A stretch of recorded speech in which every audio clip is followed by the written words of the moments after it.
Olá, eu sou o Matheus Gepeto e esse é o Guia para o Ator sobre a Linguagem Cinematográfica. Nessa videoaula, para atores, estudantes de atuação e pessoas com interesse de atuar para cinema, coisas do universo da teoria cinematográfica. Muitas vezes, pessoas que querem trabalhar com cinema ou que trabalham na parte de atuação não têm conhecimentos técnicos e práticos da parte teórica do cinema.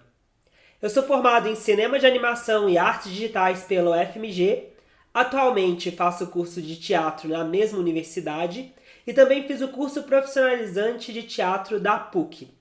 E através das minhas experiências, irei contar-lhes um pouco mais sobre esse universo do cinema e sua teoria e prática. Para isso, eu vou usar como referencial teórico estes autores e principalmente o cineasta belo-horizontino Rafael Conde, que foi meu professor na Federal e que já trabalhei como assistente de direção. O Rafa teoriza em seu livro sobre os tipos de atuação e os tipos de se fazer cinema. Vamos começar explanando de uma maneira simples e rápida sobre diferentes formas de se fazer cinema? Há uma diferença essencial entre o fazer teatral e o fazer cinematográfico. No fazer cinematográfico, às vezes nós conseguimos fazer um que será o primeiro tipo que eu vou explanar aqui, que é o cinema de paisagem. Você já deve ter visto que existem curtas-metragens e produções audiovisuais que funcionam sem a presença do ser humano, sem a presença de um ator, apenas com paisagens. Isso seria impossível de ser imaginado em teatro, onde a presença nesse real, nesse instante, é fundamental. Temos aí então o cinema de paisagem. Podemos pensar também no cinema de fluxo, onde a primazia do instante toma conta, onde as coisas podem ser feitas através do improviso. Uma das maneiras de fazermos cinema de fluxo é ligarmos a câmera e deixar rolar, deixar que o acaso tome conta da situação. Há várias maneiras de fazer cinema de fluxo e ele se diferencia da decupagem clássica. A decupagem clássica é esse cinemão que a gente está acostumado e que, de forma hollywoodiana, foi exportada para todo mundo. Não apenas por causa de Hollywood, mas as técnicas de cinema se concentram muito na decupagem clássica. Nela, temos, por exemplo, a filmagem de uma master shot, que é uma cena ampla, em que nós temos dois atores dialogando ou mais, e um plano e contraplano. Às vezes a câmera está em um ator e às vezes a câmera está em outra. Está muito associada com narrativas clássicas. Aí vem um toque para você que é ator de cinema.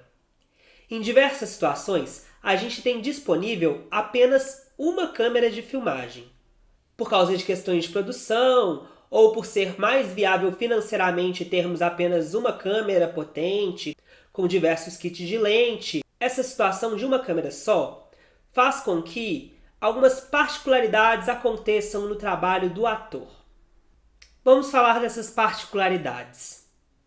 Se com uma câmera só a gente precisa de filmar uma master shot e um diálogo em plano e contraplano de dois atores, os atores precisam de repetir as suas ações o mais próximo possível. Afinal, na hora de editar, se você está fazendo um determinado movimento com a mão, em um contraplano, e na hora do plano aparece também a sua mão, assim como na master shot, se você teve um movimento contínuo, um movimento preciso, em tomadas diferentes, na hora que o editor for mexer nesse material bruto, o material bruto é o material completo que foi filmado para levar para a edição e selecionar o material final. Continuidades de movimentação ficam mais precisas para o momento do corte, possibilitando inclusive cortes no movimento de cenas que foram gravadas em tomadas diferentes mas que estão dentro do mesmo contexto narrativo. Já que estamos abordando agora um pouco sobre montagem dentro da decupagem clássica, tem uma coisa muito legal a respeito disso. É o chamado efeito Kuleshov. Foi um estudo feito por Kuleshov há muito tempo atrás, em que ele colocava um ator no papel de um personagem e logo em seguida na montagem um prato de comida. O rosto do ator com uma expressão e logo em seguida um caixão. O rosto de um ator com uma expressão e logo em seguida uma mulher deitada.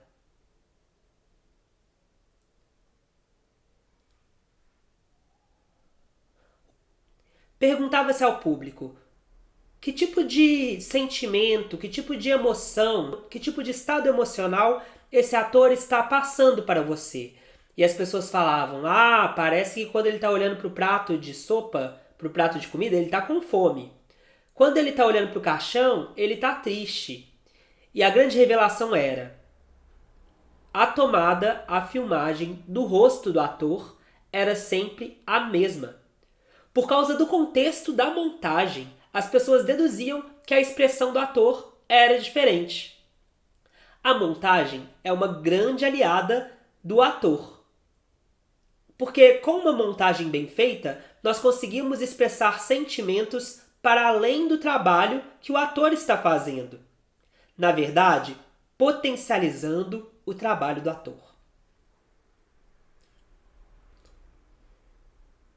Um outro toque interessante para quando a gente está montando uma narrativa mais clássica, um plano e contraplano.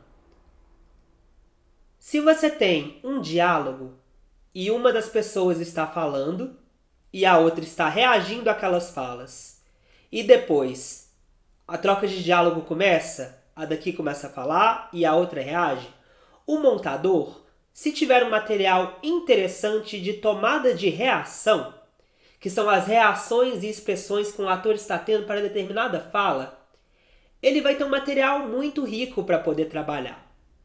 É interessante, num jogo de montagem, que a gente foque não apenas naquela pessoa que está falando, mas também nas reações a determinadas falas. E muitas vezes o montador vai escolher, nesse diálogo, as expressões que transmitam com mais fidelidade coisas que potencializem essa narrativa.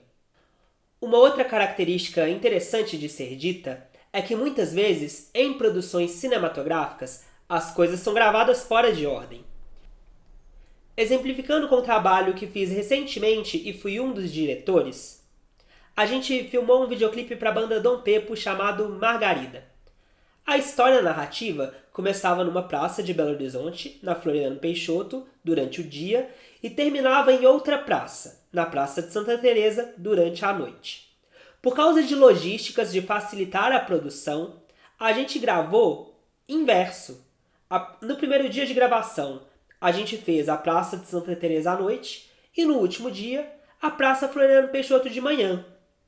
Para um ator, é importante ter essa consciência que nem sempre ele vai gravar as coisas linearmente da maneira como vai ficar no resultado final. E se ele tem essa consciência, ele precisa de trabalhar de forma fragmentada. Vou aproveitar esse gancho para falar uma outra coisa, os modos de atuação. Existem diversos tipos de atores. Vamos falar agora então dos atores sociais, dos atores cotidianos, dos atores extracotidianos e dos atores desconstruídos. Os atores sociais são os atores dos documentários. É fato que, se tem uma câmera na sua frente, você já vai agir de uma forma diferente. Tendo a consciência de que você está sendo filmado, você começa a encenar, mesmo sendo você o tempo todo. Esses são os atores sociais. É comum as pessoas usarem os termos atores e não atores, atores profissionais e pessoas comuns, mas esse termo não é muito legal, não é mesmo? Afinal, se uma pessoa está atuando num filme, mas não tem uma bagagem teórica de estudos de atuação, de teatro, de atuação para cinema, ela também é o ator. Então, vamos chamar essas pessoas que não passaram por escolas de atuação de atores do cotidiano. Usar atores de cotidiano em produções audiovisuais está cada vez mais comum, porque às vezes eles passam uma naturalidade e fazem papéis que estão intrínsecos ao seu ser.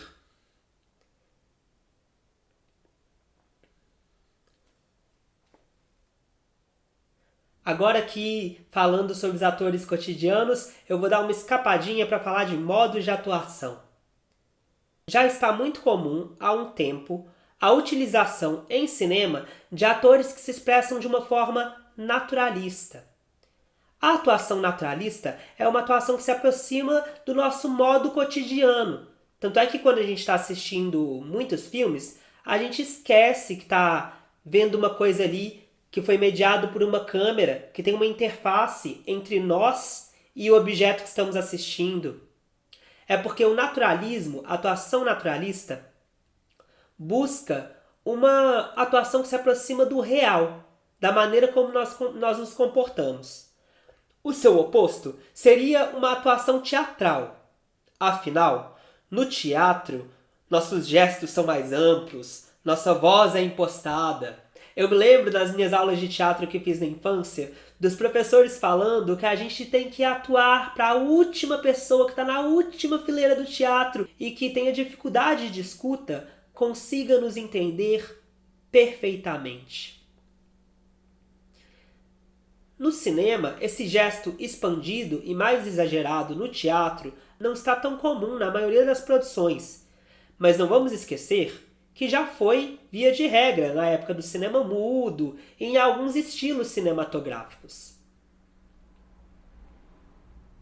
Essa atuação naturalista acontece muitas vezes porque em cinema a gente tem todo um aparato técnico que possibilita isso. A gente não precisa de usar uma voz superimposta e alta se nós temos um boom, que é um gravador de som, que capta o que a gente fala. No Brasil é muito comum a gente gravar com microfones no próprio set de filmagem, seja um boom, um microfone de lapela, mas em alguns países estrangeiros e também em várias produções brasileiras, geralmente que tem uma condição financeira maior, é comum fazer uma gravação em estúdio, depois que tudo foi filmado, com os atores meio que se dublando, falando os diálogos que foram gravados com as imagens para uma qualidade de som boa. E já que a gente tem todo esse aparato técnico que consegue transformar a nossa atuação em algo mais minimalista, a gente consegue dar a ênfase em determinadas coisas através do olhar da câmera. E aí vem outra dica muito legal de linguagem cinematográfica. Que quanto mais próximo a câmera chega do ator, maior sua dramaticidade. Se a gente tem um ator numa cena super triste, chorando muito, um close em seu rosto com a lágrima escorrendo, é muito mais dramático e intenso e compra os sentimentos e as emoções do espectador mais do que se fosse um plano super aberto em que a gente mal pudesse ver a lágrima. Então, quando tiver um close ou uma câmera fechada em você, é um bom momento de expressar as emoções do seu personagem ao máximo. Lembrando que o mínimo pode ser o máximo. Lembrando que o mínimo de atuação pode ser o máximo. Afinal, tem uma lente de aumento sobre a sua expressão. Planos muito abertos em que o ator está ali pequenininho podem, em determinados casos, demonstrarem solidão. Então, fiz essa pequena viagem, essa pequena digressão, mas agora volto aos tipos de atuação. Eu falei do ator social, de documentário, do ator cotidiano, que é uma pessoa sem formação em teatro ou em atuação para cinema e que por isso tem um naturalismo que é meio natural. E agora eu falarei do ator extracotidiano. O ator extracotidiano é um ator que tem uma formação, um estudo, um background para poder se expressar, para poder exercer o personagem ao qual lhe foi encarregado.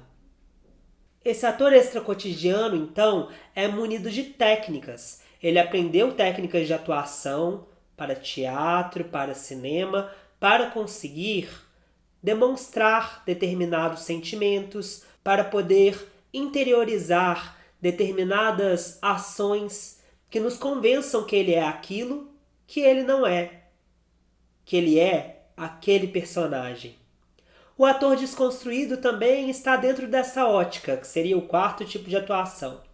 Então, o ator extracotidiano e o ator desconstruído são atores que conseguem, inclusive, trabalhar com a fragmentação do tempo que o cinema de decupagem clássica, dentre outros, exige. Se a gente vai gravar as coisas fora de ordem, se esse ator precisa de estar em um estado emocional de um determinado personagem em uma cena, aí a gente vai montar a iluminação, vai fazer coisas do set e ele precisa de voltar nesse mesmo estado emocional. Ou até mesmo, se ele precisa de atuar de forma naturalista diante da câmera, se ele precisa de decorar grandes quantidades de texto que passam um determinado modus operandi daquele personagem, ele faz isso imbuído de técnicas. E as técnicas para atuação em cinema são várias.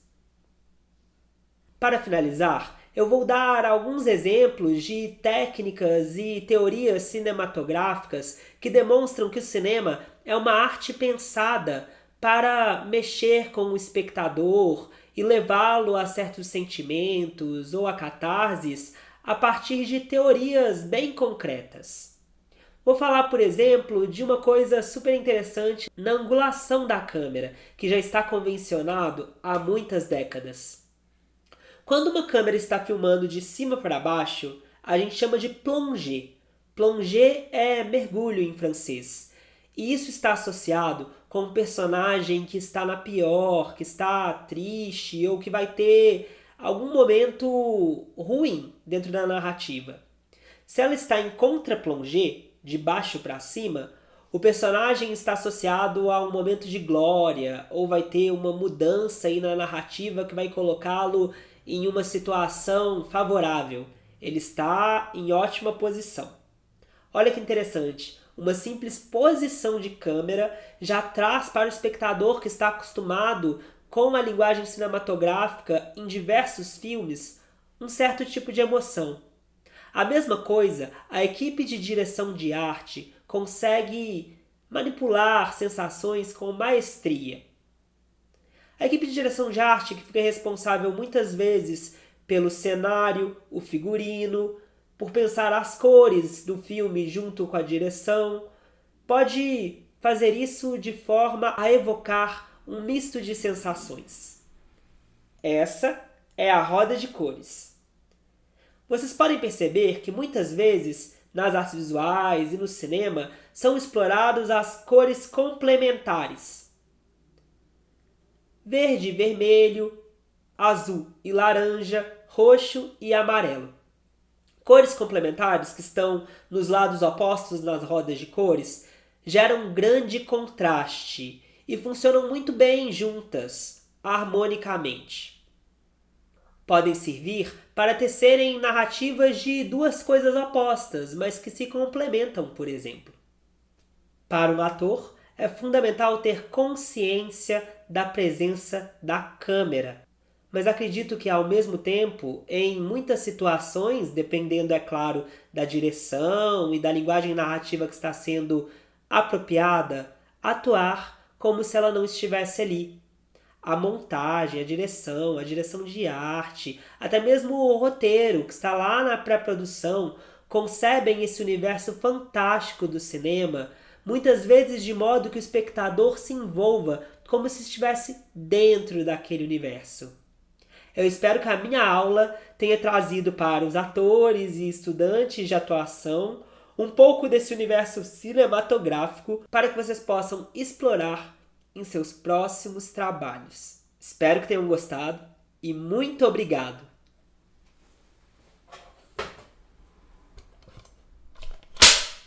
Ação!